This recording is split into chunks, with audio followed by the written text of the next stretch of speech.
Allez, mets-la en route, Barry.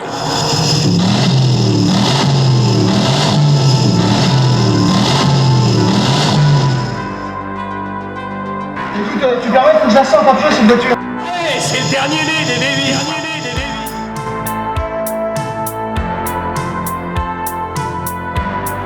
Je suis l'aigle de la route. L'aigle de la route. On n'a pas de peau avec cette voiture. Mesdames et messieurs, Veuillez attacher vos ceintures. Salut tout le monde, bienvenue dans Attachez vos ceintures, le podcast de l'école de conduite CER Cassel-Roussine et des Auloises.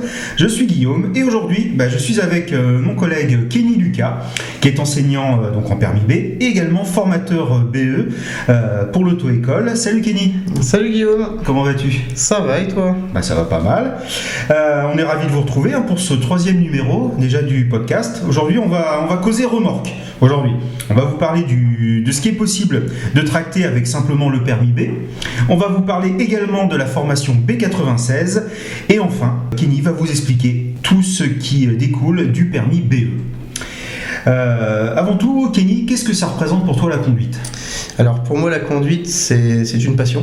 De par l'enseignement que je fais depuis une dizaine d'années et deuxièmement par rapport à mes loisirs parce que du coup je suis très sport auto et je pratique un petit peu de slalom depuis l'année dernière. Je suis en rallye depuis très longtemps mais je suis spectateur donc voilà. Donc pour moi la conduite c'est avant tout une passion donc je l'entretiens avec l'enseignement. C'est à la fois l'utile et l'agréable. C'est ça, ouais, tout à fait. Et tu peux nous expliquer un peu le slalom, en quoi ça consiste ? Donc le slalom, tout simplement, c'est sur un parcours chronométré, on doit faire le meilleur temps. Il y a de la ligne droite, il y a des chicanes, on est obligé d'avoir des bonnes trajectoires, de soigner ces trajectoires pour gagner un maximum de temps. Et puis voilà, on est répartis en plusieurs catégories et après voilà, c'est le meilleur temps qui gagne. D'accord, ça a l'air passionnant tout ça. On va passer au dossier, qu'est-ce que tu en penses ? Alors, est-ce que tu peux nous expliquer ce qu'il est possible de faire, de tracter au niveau remorque, parce que comme on vous disait en introduction, on va surtout s'attarder sur la remorque aujourd'hui. Qu'est-ce que j'ai le droit de faire avec mon permis B ? Alors avec le permis B, sans formation supplémentaire, tu peux tracter une remorque qui va jusqu'à 750 kg de PTAC. Donc le PTAC, on va le définir un petit peu, c'est le poids total autorisé en charge, donc appelé MMA ces derniers temps. Donc c'est tout simplement le poids que peut tracter ta remorque avec sa marchandise. Donc ça, il n'y a pas de problème, avec le permis B ça passe. Et en plus, tu as une autre petite condition. Si ta remorque est supérieure à 750 kg et que ton ensemble ne dépasse pas les 3500 kg, tu peux tracter une remorque qui est un peu supérieure à 750 kg. Voilà. D'accord. Donc il y a beaucoup de conditions, c'est un ensemble, mais il faut bien le respecter et c'est pour ça que il y a les formations B96 et BE qui arrivent après. C'est que voilà, il y a des conditions à respecter et il faut bien connaître son PTAC, son PTRA, donc sur la carte grise bien sûr. Alors PTRA, on peut préciser. PTRA, c'est le poids total roulant autorisé. Okay. Donc ça correspond à une masse que le constructeur définit de base et donc c'est la masse que ne doit pas dépasser l'ensemble de ton remorque plus véhicule. Voilà, le véhicule tracteur plus la remorque. Donc avec le permis B, si on résume, on a le droit de tracter jusqu'à 750 kg. Une remorque de 750 kg de PTAC. D'accord, donc c'est le poids de la remorque plus son chargement. Tout à fait. Ouais. Alors maintenant, on va rentrer plus spécifiquement dans les formations complémentaires qui sont proposées par notre auto-école. Donc il y a deux formations. Il y a la formation B96 et la formation en permis BE. Alors pourquoi on ne parle pas de permis sur le B96 ? C'est parce que c'est une formation complémentaire qui n'est pas soumise à un examen. Tout à fait. C'est toi, je suppose, qui délivre une attestation une fois qu'elle est complétée, cette formation. Alors est-ce que tu peux nous en dire plus ? Donc du coup, la formation B96, donc, c'est une formation de 7 heures obligatoire avec plusieurs ateliers, 4 heures hors circuit, 3 heures en circulation. Donc sur la partie hors circulation, on va faire tout ce qui est dételage, attelage, sécurité en général, donc les gestes à adopter, les postures. On va parler de tout ce qui est feu, donc tous les contrôles à faire avant de prendre la route avec la remorque.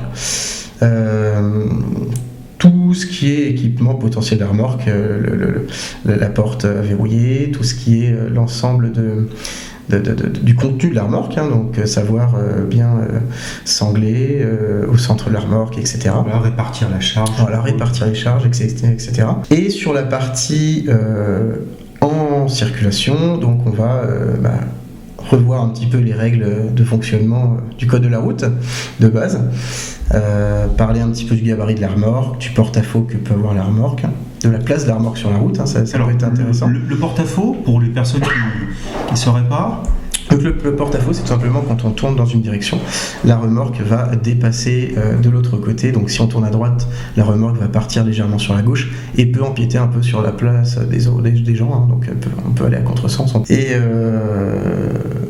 on a une petite partie aussi technique, hein, qui va se rapprocher un peu du permis BE. Ça va être la partie slalom. Donc on va installer un parcours sur une piste et on va manœuvrer un petit peu la remorque, parce que la plupart des gens qui font la formation B96 savent manœuvrer en avant, savent rouler avec la remorque derrière, mais par contre dès qu'il y a besoin de faire une marche arrière, de tourner un petit peu, ça devient tout de suite plus compliqué. Donc il y a toujours une petite partie de parcours slalom dans la B96, comme ça au moins on a l'intégralité de la formation. Il y a une notion de poids, je crois. Alors, il y a une notion de poids, mais quand on va rouler, le poids va pas forcément être très important en marche arrière. Il va plus être important en marche avant. Donc il va falloir anticiper, freiner beaucoup plus tôt, mettre le pied sur le frein beaucoup plus tôt pour anticiper les potentiels arrêts, les potentiels dangers. Parce qu'une remorque, ça s'arrête pas si facilement. Donc du coup, il faut anticiper un maximum. Mais sinon, le poids en marche arrière, c'est pas très gênant. C'est pas très gênant. Ok, alors pour en rester au niveau du poids, alors qu'est-ce qui va définir justement qu'on est sur une formation B96 plutôt qu'un BE? On va encore parler du PTAC. Hein. Donc au niveau de la remorque, on a le droit de tracter une remorque de plus de 750 kg de PTAC. Ok. Et c'est là la grosse différence par rapport au permis B traditionnel, c'est que on a le droit de tracter un ensemble qui a une somme des PTAC, donc le PTAC de la remorque et du véhicule tracteur, qui soit compris entre 3500 et 4250 kg. D'accord, donc on peut dépasser les fameuses 3 tonnes 5. C'est ça, donc c'est ça ce qui est vraiment très intéressant à calculer avec la carte grise, c'est vraiment faire le calcul du PTAC pour ne pas être en surcharge, parce que du coup après on est sanctionnable, hein, donc on est en infraction. Voilà, on est en infraction et parce qu'on dépasse la somme des PTAC.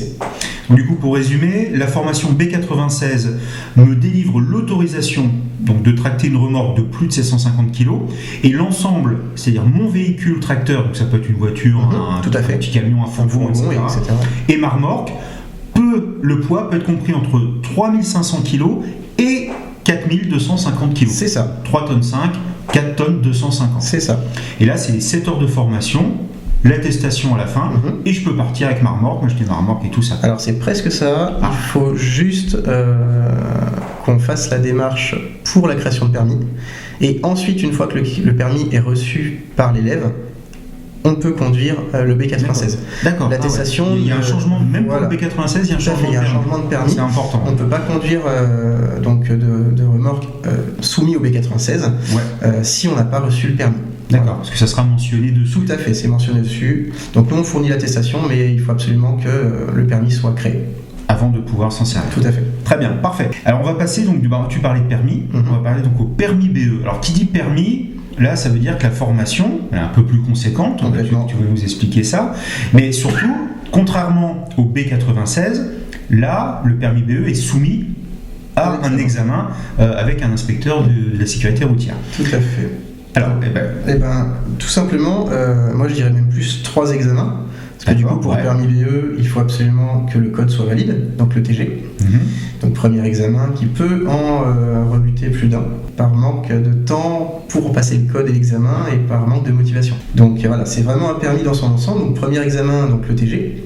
Deuxième examen, on va passer donc l'épreuve hors circulation, donc qui va comprendre donc une trame tout simplement, donc les vérifications générales, donc faire le tour du véhicule, de la remorque et indiquer donc les poids, le PTAC, le PTRA de l'ensemble, etc. Et après nous avons les thèmes.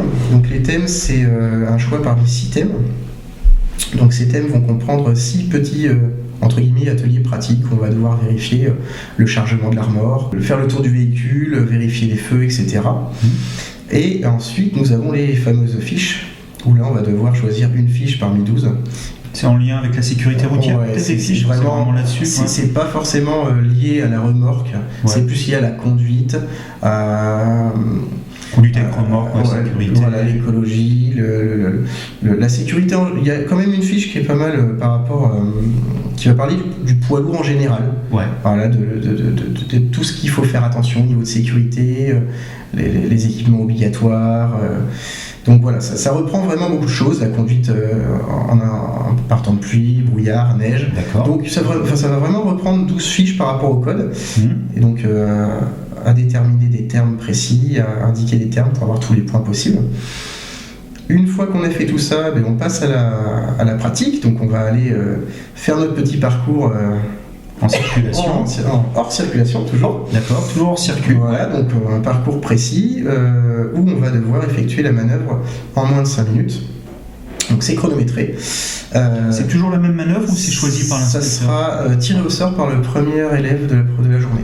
D'accord. Voilà, donc l'élève tire au sort et après toute la journée c'est la même manœuvre. Et donc qu'est-ce qu'il peut y avoir comme différentes manœuvres ? Est-ce que tu peux nous donner des exemples ? Souvent avec, alors il y a 2 portes qui sont délimitées par des plots, par des cônes, et il y a un long tunnel. Voilà, un tunnel de 10 cônes qui va faire une vingtaine de mètres environ, je pense. Donc du coup, voilà, ça va alterner. Il y aura donc 2 parcours et leur miroir. Donc l'un dans un sens et l'autre dans l'autre. Donc c'est à réaliser en marche avant et marche arrière. Marche avant et marche arrière, mais il n'y a que la marche arrière qui est chronométrée. Ok. Voilà. Et ça, tu as 5 minutes, c'est ça pour le réaliser maximum, sans toucher ou déplacer ou renverser de cône. Voilà. D'accord. D'un point A à un point B, sans dépasser les zones indiquées sur le parcours. Ok. Voilà. Et une fois qu'on a fait tout ça, on dételle. Voilà, et l'examen, logiquement, est terminé. Donc l'inspecteur nous indique si on a ou pas le nombre de points suffisant. Oui. Et si c'est bon, on part sur l'épreuve en circulation. Donc là, c'est comme pour le permis B, on est parti pour 25-30 minutes de circulation, on va respecter le code de la route. Donc ça, c'est le fameux 3e et dernier examen. C'est le 3e examen au final, c'est sur ça que tout va jouer. Ça ressemble un peu à la moto. Tout à fait. Pour ceux qui savent la moto, si on réussit le plateau, on peut faire la circulation. Après, voilà, on reste comme, ça reste comme le permis moto. Si on réussit le plateau hors circulation, on le valide, il est validé définitivement. D'accord. Donc même si on se plante sur la circulation, on ne reviendra pas sur le plateau. Ok, c'est simplement la circulation. Tout à fait. Voilà. Donc, alors pour résumer, donc on a les 3 examens. Le premier examen, c'est le code. Si ça fait plus de 5 ans qu'on a passé l'ETG. Alors quand on vous disait ETG, c'est examen théorique général. C'est dans le langage de la vie de tous les jours, on appelle le code de la route. Ensuite, on a donc cette épreuve, l'épreuve que tu dis, la hors circulation, avec la fameuse manœuvre, le plateau. Tout à fait. Et enfin, si on a passé ces 2 caps-là, on a le 3e cap qui est l'examen de circulation, où là, au niveau du parcours, ça ressemble à quoi ? C'est un peu comme pour la moto et la voiture. Comme pour la voiture et la moto, donc un bout en agglo, un bout hors agglo. Ouais. Tout simplement, il n'y a pas de manœuvre heureusement, ce serait compliqué, mais voilà. Et ils font passer par une voie rapide ? Logiquement, oui. Un peu de route expérimentée ou un peu d'autoroute pour varier un petit peu, pour voir ce que ça donne au niveau des voies d'accélération, surtout pour ne pas gêner, pour essayer d'avoir le maximum d'allure avant de s'insérer. Et puis après, la partie en agglomération, c'est vraiment pour évaluer l'élève sur sa gestion du gabarit, sur sa gestion des trajectoires, qui ne coupe pas les voies en tournant, qui ne fasse pas de contresens et qui respecte un maximum le code de la route. D'accord, principalement ça. Ce que tu disais tout à l'heure pour tourner, de bien respecter la longueur de l'ensemble du véhicule et tout ça. Très bien. Et est-ce que tu dirais qu'il y a des prérequis un peu à avoir pour se lancer sur cette formation ? Alors je suppose souvent c'est des gens qui en ont l'utilité. Tout à fait. Mais est-ce que tu dis quelqu'un par exemple qui n'a jamais du tout tracté de remorque de sa vie, est-ce que s'il en éprouve le besoin, il peut venir se former Alors moi la seule chose que j'ai à dire sur ça, j'ai eu l'exemple en formation. Donc ces formations B96 et BE, et le permis BE, sont accessibles dès 18 ans. Ouais. Pour moi, quelqu'un qui a déjà manœuvré une remorque, pourquoi pas, c'est faisable, mais il faut absolument avoir de l'expérience en B. en voiture traditionnelle. Quelqu'un qui ne sait pas, qui a très peu d'expérience en marche avant et en marche arrière en B, ça va être d'autant plus compliqué sur des formations avec remorque. Parce que du coup, il n'y a pas d'expérience de la prise de rythme, de son maintien de la trajectoire. Donc avec une remorque derrière, ça devient très compliqué. Donc quand on est jeune conducteur, plutôt commencer finalement par des petites remorques, ce qu'on disait tout à l'heure, s'entraîner un petit peu là-dessus, marche avant, marche arrière. C'est vrai que c'est pas évident du tout quand on l'a jamais fait, de faire une marche arrière avec une remorque. En plus, c'est pas forcément naturel, parce qu'on ne doit pas braquer du même côté qu'on a l'habitude en voiture. Et même une fois qu'on a la formation ou le permis, c'est vraiment avec l'expérience qu'on acquiert complètement l'automatisme, parce que c'est vraiment un automatisme à prendre, parce que la remorque ne se dirige pas comme une voiture en marche arrière, donc c'est inversé, donc du coup il faut vraiment de la pratique et s'exercer régulièrement. Voilà. D'accord. On n'a pas dit par contre la durée de la formation en BE. La formation, le permis BE, donc du coup c'est 12 heures de formation. 12 heures de formation, où on va avoir pareil une partie plateau, une partie circulation, pour essayer de se préparer un maximum sur cet examen. On préférera vraiment travailler la partie hors circulation, parce que logiquement on est détenteur du permis B, donc en circulation normalement c'est plus facile pour les connaissances B, voilà. Mais la partie hors circulation, tout ce qui est vérification générale, tout ce qui est théorique, tout ce qui est tram, c'est très lourd, donc on passe beaucoup de temps sur ça. C'est assez cadré quand même. Est-ce que tu vois des choses à rajouter pour nos amis qui nous écoute? Tout à l'heure, je vous ai parlé du PTAC, donc le poids total autorisé en charge, donc maintenant appelé MMA, masse maximum autorisée. On a le PTRA, le poids total roulant autorisé. Donc le PTRA, pareil, c'est marqué sur la carte grise. C'est une somme à ne pas dépasser. Donc ça c'est très important. Il ne faut surtout pas que votre ensemble dépasse le PTRA. Donc si on résume un petit peu, on a dit plutôt être conducteur un peu expérimenté, pas se lancer directement dès 18 ans sur une formation comme ça. B96, pas d'examen, entre 3 tonnes 5 et 4 tonnes 250. Permis BE, là ça dure 12 heures. On fait du plateau, on fait de la circu, c'est à partir donc du coup de 4 tonnes 250, c'est au-delà du B96, et on peut aller jusqu'à combien? Jusqu'à 7 tonnes. Jusqu'à 7 tonnes, voilà. Entre 4 tonnes 250 et 7 tonnes. Tout à fait. Si on devait rajouter quelque chose, on a parlé des poids, on peut parler de longueur aussi. Oui. Au niveau longueur, il faut quand même avoir une sacrée remorque, mais on peut conduire avec le permis BE un ensemble de maximum 18 mètres.